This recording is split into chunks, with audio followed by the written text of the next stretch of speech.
Excellent. Well, cheers. Cheers.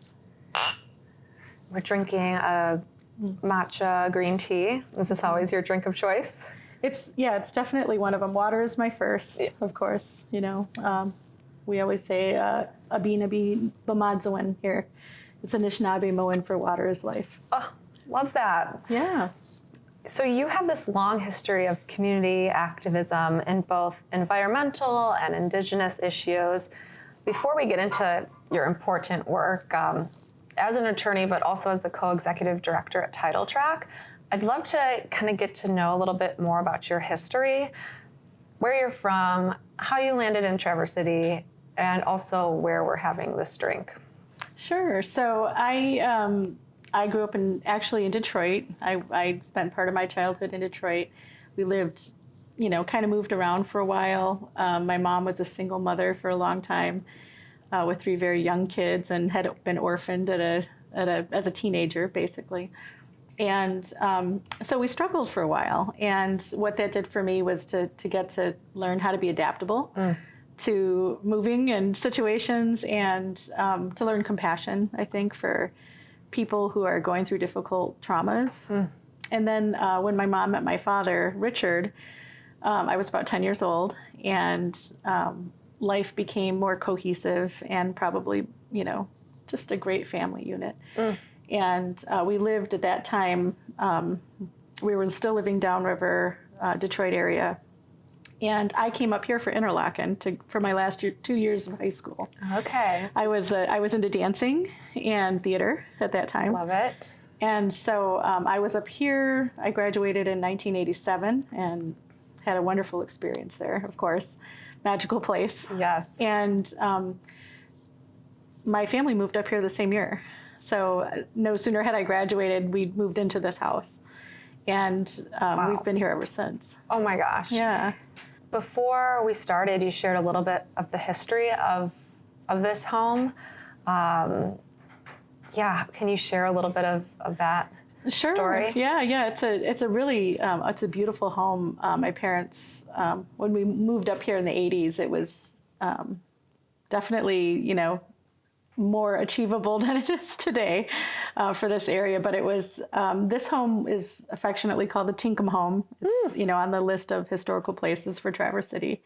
And it was originally built by one of the paper company barons, I guess we call him. The man who built the home invented a lathe, which you'll see it on the spindle work here. And he also invented those bowls, sort of the paper bowls that go like this that we see Gibby's fries in. And he had originally built this house for his wife. And apparently she didn't like it, so he built her another one not too far away. Oh my But gosh. we're happy to enjoy the beautiful place and the history that this house holds. So my mother was very fond of the original architecture and did a lot to make improvements here and to keep the original character. And speaking of your mother, where her beautiful photo is right behind us, I think it's so incredible how you talked about her being an orphan and then being a trailblazer in her industry. And I have a feeling maybe that's where you got a little bit of that drive from, perhaps. But can you share what you told me before we sat down about what your mother did in her field? Absolutely. My mom was an incredible woman. So she...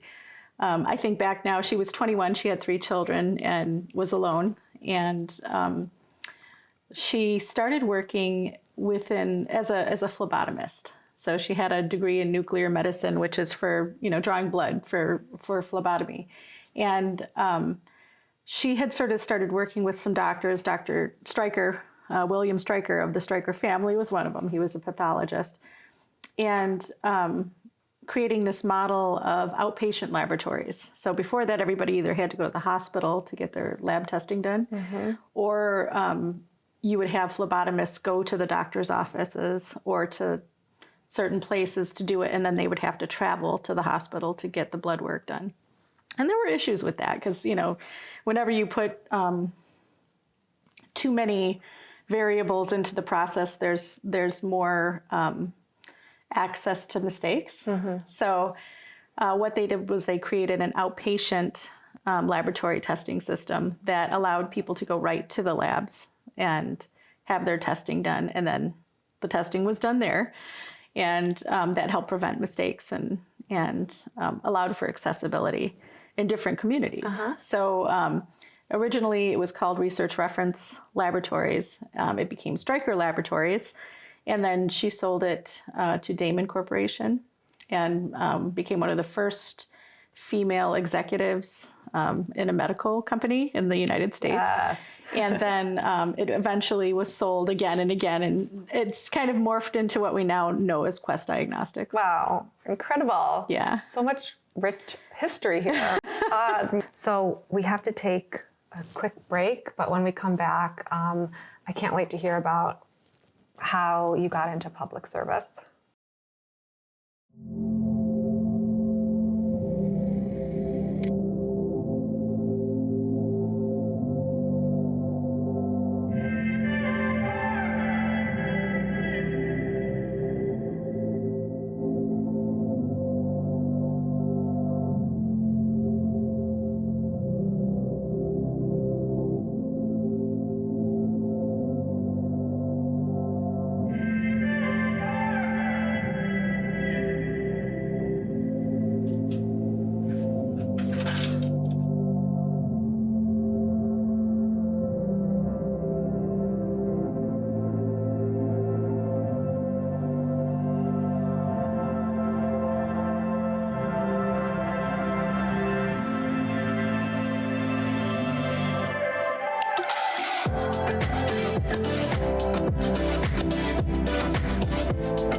When did you realize you wanted to get into public service and that it was a passion of yours?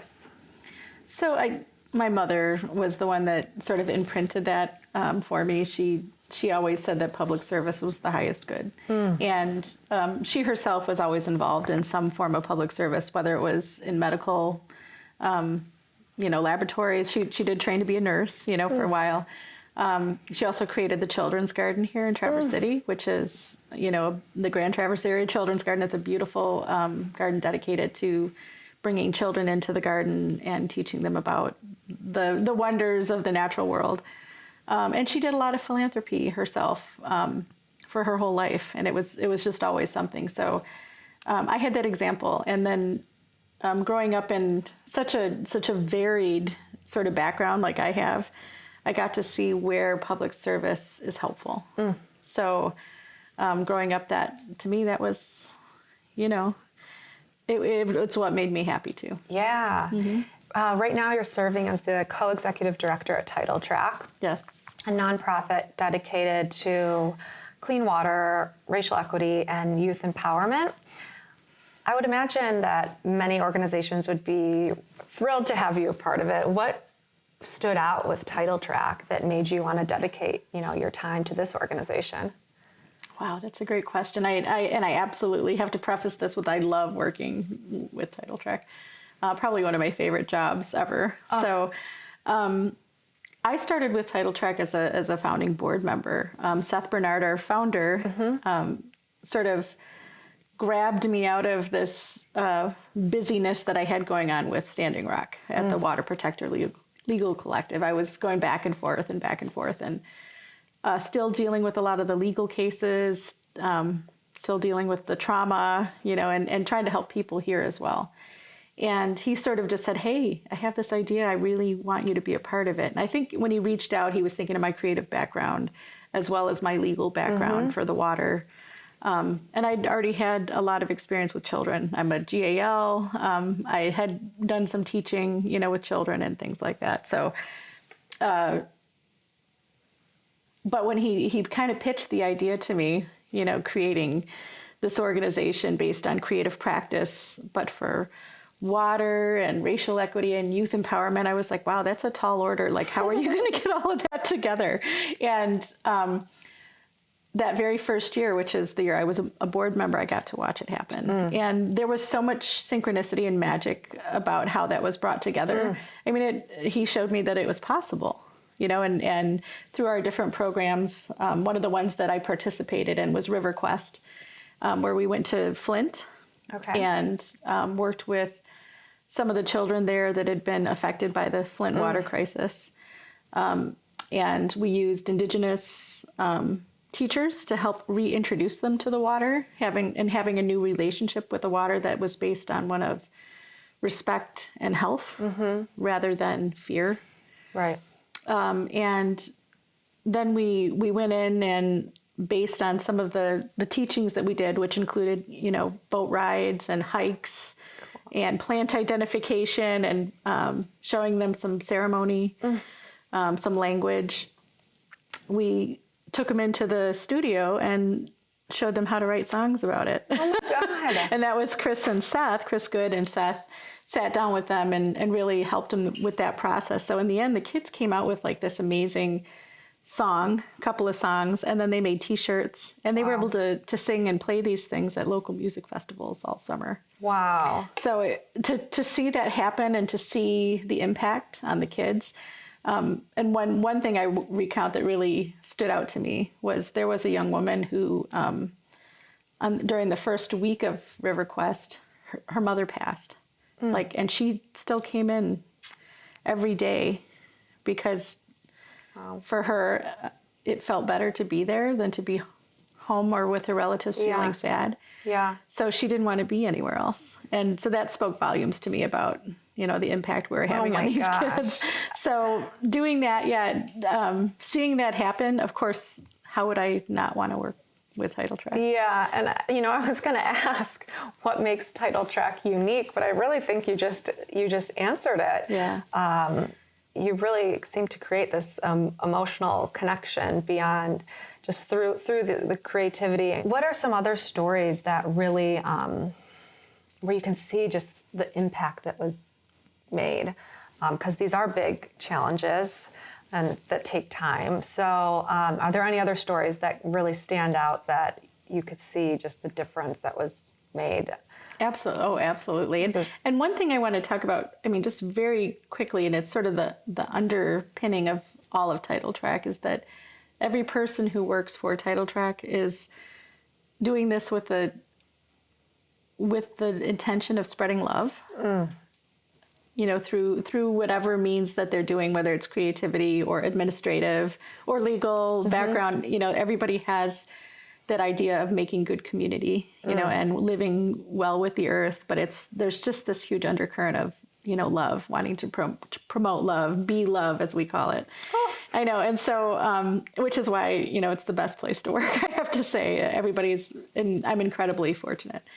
But another story that I can share, aside from our State of the Water podcasts and interviewing like amazing people and putting that out to the world to promote awareness of water, is one that's happened over the last year and a half in response to the George Floyd protests. We had created a course called Understanding Racial Justice, and we did that with the help of E. Wolf, who is a somatic practitioner and a racial justice coordinator. Seth Bernard, of course, helped write it. I put a little bit in there too. And we developed this curriculum that calls people in to become anti-racist. So they examine what racism is, what oppression is, and through their own responses, we help them to regulate and heal their triggers to it. Because everybody has a response to that, whether you're a person of color or a non-person of color. there's a somatic sort of a inflammation that happens with racism. And so we teach people how to deal with that and then to really move past it and move into honest and active anti-racism. So I've seen that happen here because I'm also part of an organization named E3, Northern Michigan E3. I'm a council member. And we do anti-discrimination work within the area, and we're a council of people of color. And we're partners, with Title Track, but through doing those classes at E3, we've seen this huge impact of people coming out of those classes into the community and doing work with us. Like a ripple effect. There's been an enormous ripple effect and so much action. So whether people were going out and creating Northwest Michigan for Equity and Inclusion, which put out like ads every month last year about these issues, to people who have been showing up at the school board meetings, making sure that issues of racism are addressed, people showing up to just support the community and beyond. I mean, it's really had a big effect. So we kind of started that here in Traverse City, and now we're seeing it go through different parts of Michigan, which we love. Such incredible, important work. So on top of your work with Title Track, you have a private practice in Traverse City. And I have to read off of this list because it's concentrating in matters of Native American, cannabis, family, juvenile, criminal, civil, traffic, real estate, probate, employment, and business law. I have to just ask, how do you manage your time? And do you have any tips? So anyone who's I'm fascinated. Yeah, I'm also a married mother of 3. Right, right. Managing my time is, I would have to say I don't do it very well because I'm always overloaded. But I think it's, for me, it's like one of those things where like, if you want a job to be done, you do it. So right. I can't sit around and let people just wait for people to do things. And that's just sort of my personality. Yeah. I think my mother was that way too. If you want to see something done in your community, you just do it. And to be sure, there's a lot of help out there. And sometimes that's part of what you have to do too, is to inspire people to do things. Yeah. I would love to know, what are some of the Native issues for the state of Michigan that are here that people just might not know about? So there are so many things. Most people don't even know that there's 12 or 13 tribes in Michigan. There's one pending recognition. Most people don't even know what the language here is that's been here for thousands of years, right? Anishinaabe-Moan. Yeah. And most people can't even name who the people in their area are who were traditionally here and who are still here. They're still here.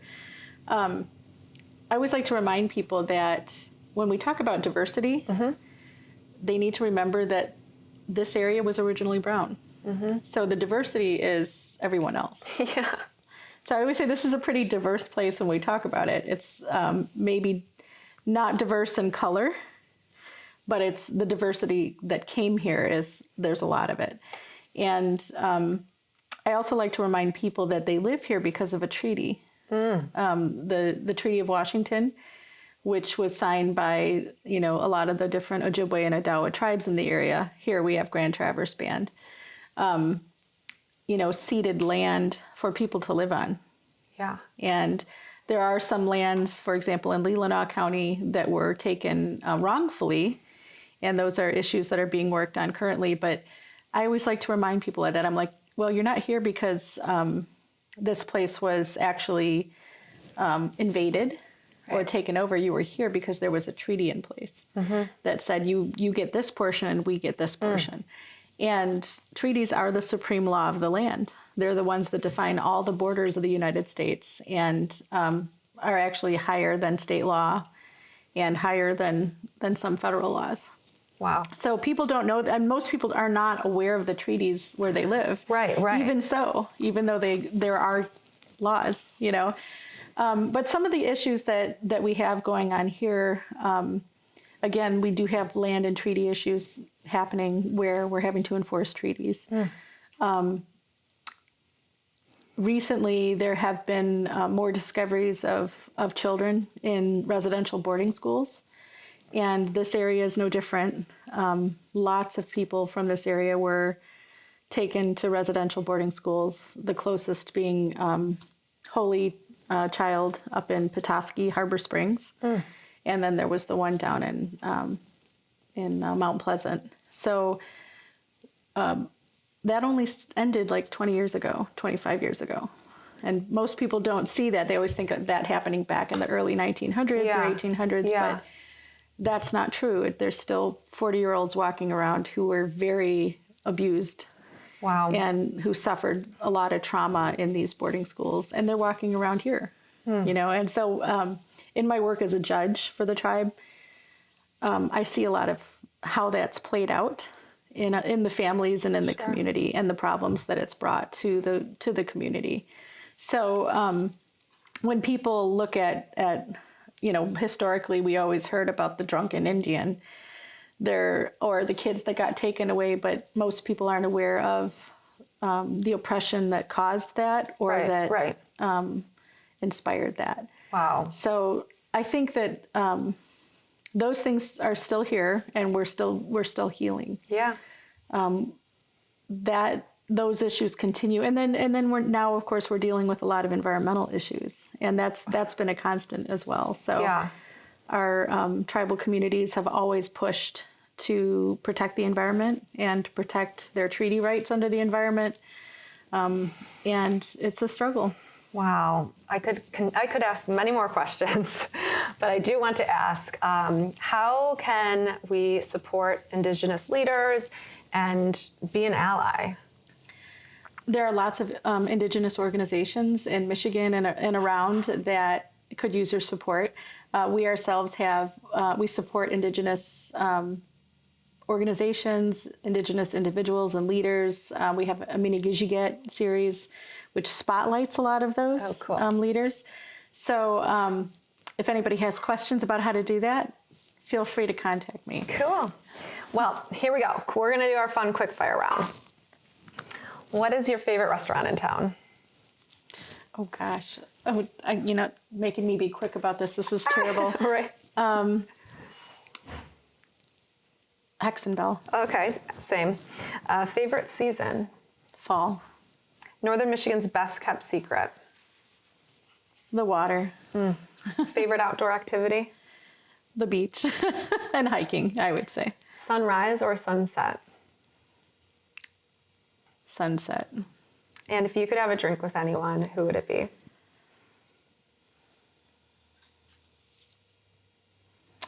I would love to have a drink with my mother, but I would also, if it had to be somebody living, I would sit down with the president. Yes. And because I have some things to say to them. I want to be a fly on the wall for that drink too. Yeah. Well, cheers. Thank you so much for having us in your father's home. You're such a role model, and we're going to have to get another drink because there's so many more things I want to talk about. Thank you. Just thank you for all of your important work. Thank you for coming. Cheers.